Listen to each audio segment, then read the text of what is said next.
সপ্তাহে সোম থেকে শনিবার পর্যন্ত নির্দিষ্ট রুটিন মেনেই চলতে হয়। কারণ কেউ যাবে কলেজে, কেউ স্কুলে, আর কেউ তার ব্যবসায়। তাই রবিবারটা যখন আসে সেই দিনটা যেন একদম খোলা আকাশের মতন। সেই দিন সকাল থেকে সন্ধে পর্যন্ত খাওয়ার মেনুটা আমার ছেলেরাই সেট করে। সকালবেলা উঠেই বায়না, মা আজকে একটু পাস্তা করো, আজকে কিন্তু অন্য কিছু খাবো না।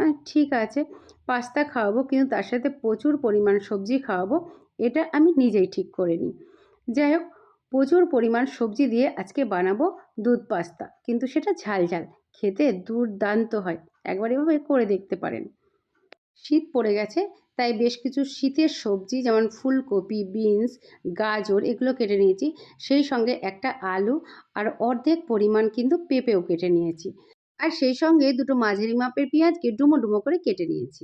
এদিকে একটা পাত্রে জল বসিয়ে দিয়েছিলাম, জলটা গরম হয়ে গেছে, তাতে 1 চামচ লবণ দিয়ে সব কেটে রাখা সবজিগুলো দিয়ে 5 মিনিট মতন ফুটিয়ে নেব। দেখুন সবজিগুলো কিন্তু সিদ্ধ হয়ে গেছে, তবে একেবারে গলে যায়নি। ঠিক এই অবস্থায় গ্যাস অফ করে দিয়ে সঙ্গে সঙ্গে সবজিগুলোকে সেঁকে নিতে হবে, যাতে করে সবজিগুলো ওভারকুক না হয়ে যায়। আর এই যে সবজি সিদ্ধ করা যে জলটা, ওই জলেই এবারে দিয়ে দেবো 1 বাটি পরিমাণ পাস্তা।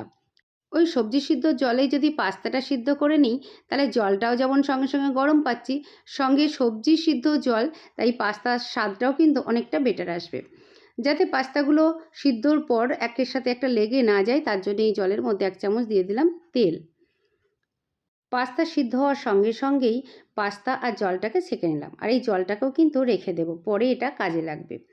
এবার এই গ্যাসে একটা পাত্র বসিয়ে দিয়ে দিলাম 1 চামচ পরিমাণ রিফাইন অয়েল, সঙ্গে দিলাম একটা বড় কিউট বাটার।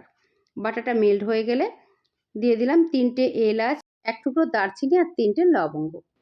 এবারে দেব 1 মুঠো পরিমাণ কুচিয়ে নেওয়া রসুন আর 4 থেকে 5টা কাঁচা লঙ্কা কুচি। তারপর যে পেঁয়াজটা কেটে রাখলাম, সেই পেঁয়াজটা দিয়ে এবার একটু ভেজে নিতে হবে। পেঁয়াজটা মিনিট খানিক এভাবে ভেজে নেওয়ার পর বাকি সবজিগুলো দিয়ে দেব। সবজি দিয়েও নেড়ে চেড়ে বেশ কিছুক্ষণ ধরে এটা কিন্তু ভাজতে হবে। আমি ভাজতে থাকি, আর আপনারা চটপট কমেন্ট করে বলুন তো আপনারা আমার ভিডিওগুলো কোথা থেকে দেখছেন। এর মধ্যে 2 মিনিট মতন আমি এটাকে ভেজে নিয়েছি। তারপরে একটা ক্যাপসিকাম কেটে রেখেছিলাম, সেটা দিয়ে দিলাম। দিয়ে আরও একটু নাড়াচাড়া করে নেব। তারপরে দিয়ে দেব সিদ্ধ করে রাখা পাস্তাগুলোকে। পাস্তাগুলোকে দিয়েও নেড়ে চেড়ে ভালো মতন করে মিশিয়ে নেব। আরও মিনিট খানেক এভাবে ভেজে নেব। কিছুটা ফ্রোজেন মটরশুঁটি ঘরে ছিল, সেই দানাগুলোকেও দিয়ে দিলাম। আর এবারে দিয়ে দেব 1.5 চামচ পরিমাণ গোলমরিচের গুঁড়ো, যার কারণে এর স্বাদটা কিন্তু ভীষণ ভালো আসবে।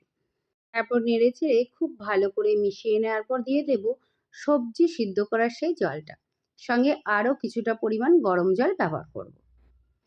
যেহেতু এটা পাস্তার সাথে সবজির একটা স্যুপ বানাচ্ছি, তাই জলের পরিমাণটা কিন্তু একটু বেশি লাগবে। জলটা দিয়ে নেড়েচেড়ে দিলাম 1 চামচ পরিমাণ লবণ, দিয়ে আবারও নেড়েচেড়ে এটাকে ফুটতে দিলাম। এদিকে একটা বাটিতে 1/3 বাটি পরিমাণ দুধ নিয়েছি। দুধটা গরুর দুধ, আর জাল দিয়ে পুরোপুরি ঠান্ডা করে নিয়েছি। এই দুধের মধ্যে 2 চামচ কর্নফ্লোর দিয়ে খুব ভালো করে গুলে নিয়েছি। এবারে এই কর্নফ্লোরযুক্ত দুধটাকে এই স্যুপের মধ্যে দিয়ে দিলাম। দিয়ে নেড়ে চেড়ে খুব ভালো মতন করে মিশিয়ে দিয়ে আবারও বেশ কিছুক্ষণ ফুটতে দিতে হবে। দুধ দেওয়ার পর সবজিটা ফুটে উঠলে আরও এরকম মিনিট 2 ফুটিয়ে নেব।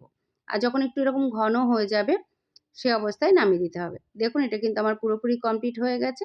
এবারে গ্যাস অফ করে ওপর থেকে দিয়ে দেব আরও 1 টুকরো বাটার। আজকের এই রেসিপিটা আপনার কাছে কেমন লাগলো তা কমেন্ট করে অবশ্যই আমাকে জানাবেন। ভালো লাগলে লাইক আর শেয়ার করতে ভুলবেন না। ভালো থাকবেন, সুস্থ থাকবেন। আবার কথা হবে অন্য কোনো দিন অন্য কোনো নতুন রেসিপি নিয়ে। ধন্যবাদ।